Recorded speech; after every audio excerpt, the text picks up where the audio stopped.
निहितार्थ नहीं है। अब आप पे कोई काम नहीं है तो जो साहब निकाल दो काम। कांग्रेस आगे बढ़ के इस प्रोटेस्ट को क्या समर्थन करेगी और आगे बढ़ेगी? हर छात्र नौजवान के साथ समाजवादी पार्टी है, उनका भविष्य बेहतर हो।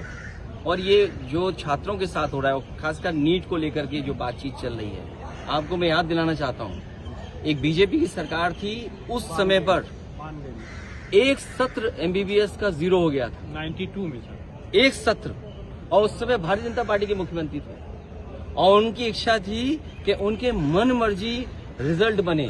तो सोचिए 1992 में उस समय बीजेपी धांधली करना चाहती थी एमबीबीएस की सीटों पर, और आज तो सत्ता में इतनी ताकत है कि हर संस्था उनके साथ है। तो ये जो पेपर लीक हो रहा है या परीक्षाएं जो नहीं हो पा रही हैं, यूपी में तो बाकायदा 20 परीक्षाएं के पेपर लीक हुए हैं। 1 लीक हो जाए, 2 लीक हो जाए, 3 लीक हो जाए, लेकिन लगातार लीक हो तो साजिश तो बड़ी है।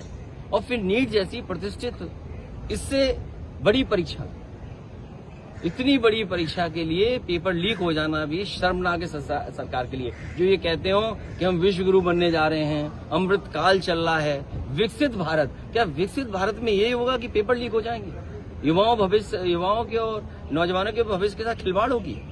यही आपका विकसित भारत है क्या?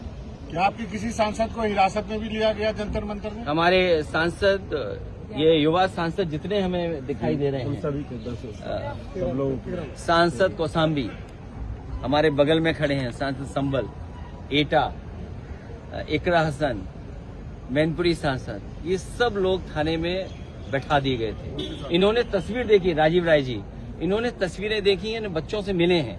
हमारे मुजफ्फरनगर के एमपी साहब धर्मेंद्र यादव, तो ये सभी सांसद गए थे और बच्चों से मिले, बच्चों की हालत देखी कि बच्चों की हालत क्या है, किस तरीके से पीटा गया। बता रहे बेटियों के और बहनों के साथ कपड़े फाड़ दिए इन्होंने। वो कौन लोग थे जो प्राइवेट ड्रेस में थे? इसकी जांच कौन करेगा?